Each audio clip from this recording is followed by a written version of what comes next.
Hi guys, Samantha from Jessama Tutorials here, and today I'm going to be showing you how to make Pebeo paint earrings.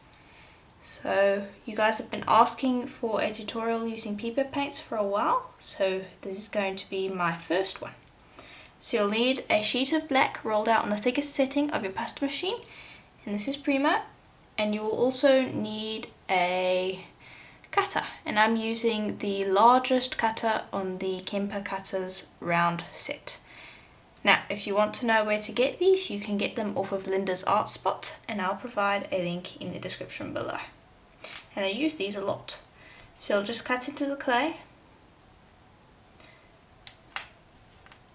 and twist. Now don't touch anything yet, you want to bring over your texture, and I'm just going to be using this nice light sponge texture. So you can just use one of those normal dishwashing sponges. They work just fine, and I'll use that to texture the top, or what is the top of our circles. And you want to press quite hard to make sure that you get a nice texture. And so I've just cut out the circles to see where I need to texture, so I don't have to texture the entire piece, but we're going to have to cut it out again. So just make sure that you press nice and hard to get that texture properly impressed. And this is going to be our back of our earring.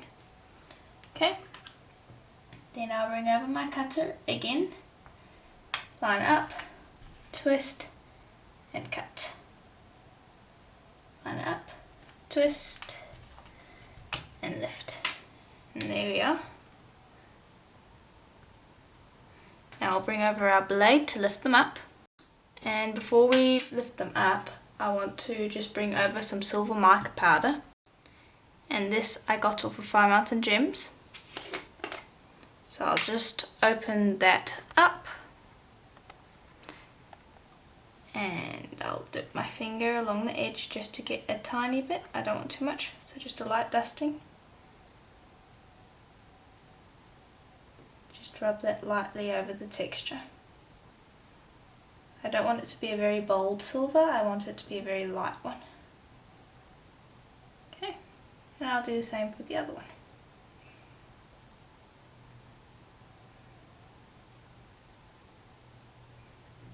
Just making sure that I'm getting everywhere. There we are. I'll bring over a brush to clean up that little bit in the middle.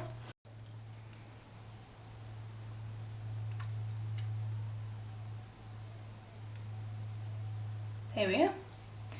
So now that's basically all we need for the backs. So I'll just bring over my blade, gently pick them up off of my tile, and just go around the edges and make sure that they're nice and neat. We don't need to smear the edges or anything, just make sure that you have gotten rid of any lines that you might need to get.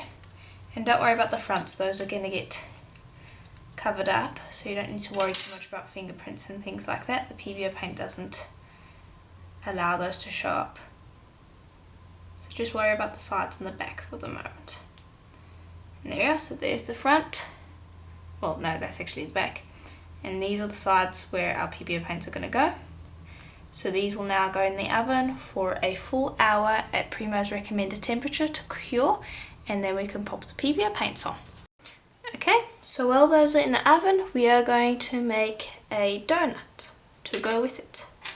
So I've got a set of cutters over here, and these again you can get off of Linda's Art Spot. And so I'm going to choose one,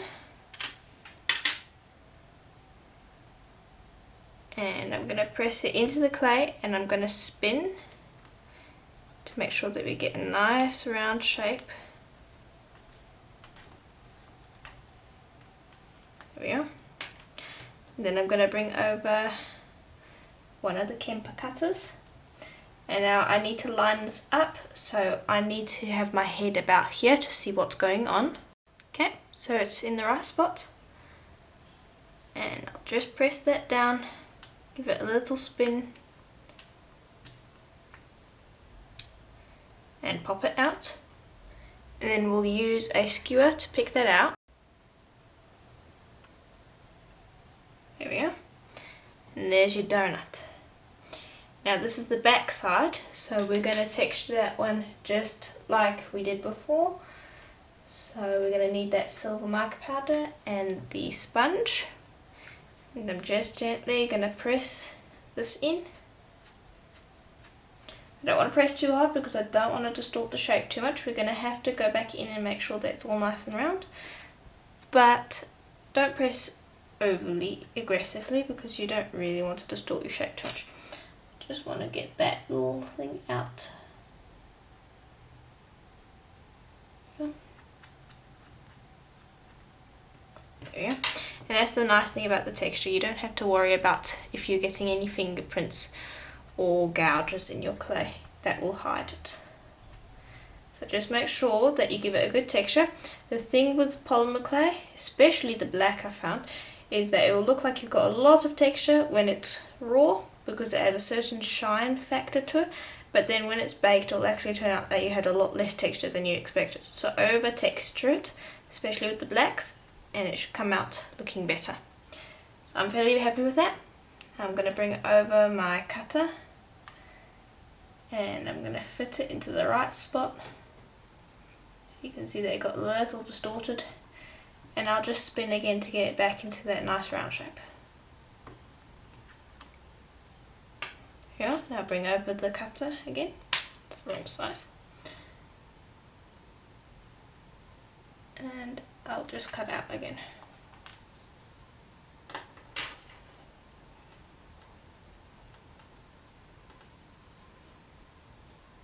There we are. I'll just go back in here to make sure that it's nice and round and even. And then I'll smooth around here as well, just to make sure the edges are all nice. And you don't want to over smooth, so just need to go back and texture that one area. Then we'll bring over the mica powder. Here's the silver mica powder. And I'll just open that up. And this I get off of our mountain. And I'm just going to rub a little bit on. Don't want to overdo it, so I take a little bit at a time and make sure that I get it into the spots that I want.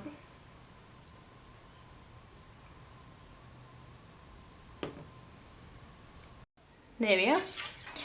Now I'll just bring over my tissue blade and gently pick this up.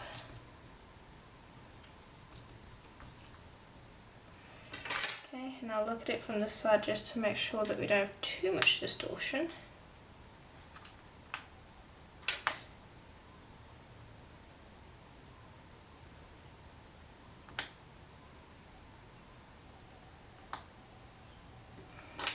And I'll bring this back over just to make sure that it's nice and round.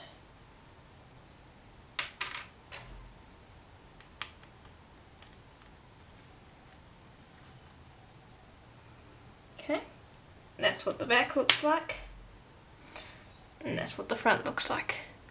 So the front you don't have to worry about because we are going to just be putting Pebeo paint on that.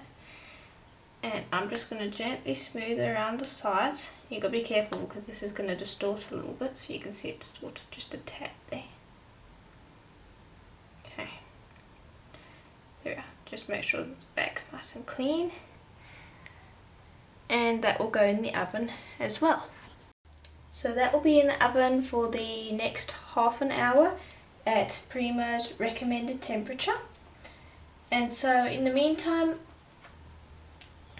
I have made a few more little earrings that we will be putting Pebeo paint on. So I've made some big ones and some smaller ones, and I've got a different texture on the back, and so these will be ready for next time, ready for the next part of this tutorial when we have the Pebeo paints. So now it's time for you to go out and get your Pebeo paints.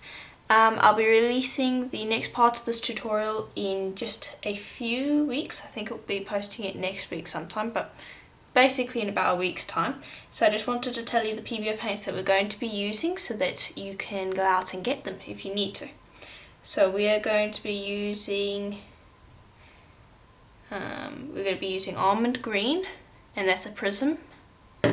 We're we are going to be using this one over here. This one's Marina, if you can see that over there, and that's a prism. We're also going to need a moon, and this is emerald. We're going to need eggshell white, here's what it looks like. And we are also going to be needing onyx, and that's black. Now, you can get a bunch of starter Pebeo paints from Linda's Art Spot. She's got a prism starter kit and she's also got a moon starter kit. So that's where I got these two. These three over here I already had in my set, but you don't have to use these colours. These are the ones that we're going to be using in our project, but you can use any colours that you want. So I suggest going and having a look at the starter kit because you can get a whole bunch of Pebeo paints cheaper than you would if you got them in the full size jars. So that'll be what the next part of this tutorial is. So I do hope that this part was helpful to you, and I do hope that I will see you in the next part. So the next part I'll show you how to do the Pebeo paints, and I'll show you how to resin them, the pendants once they are dried, and I'll show you how to make the earrings. So I do hope to see you in the next part, and if you haven't already, please do check the links below, as there'll be a link down there to my website jessamatutorials.com, where I've got articles and places where you can send in your pictures and all sorts of things that I'm sure you guys will love. And please do check out my Patreon account. I have a whole Polymer Clay membership on there that I'm sure you guys will find helpful. I post tutorials every single month on the last Wednesday of the month. So it's quite regular, and so I'm sure you guys will find those helpful. And as always, I hope to see you in the next tutorial. Bye for now!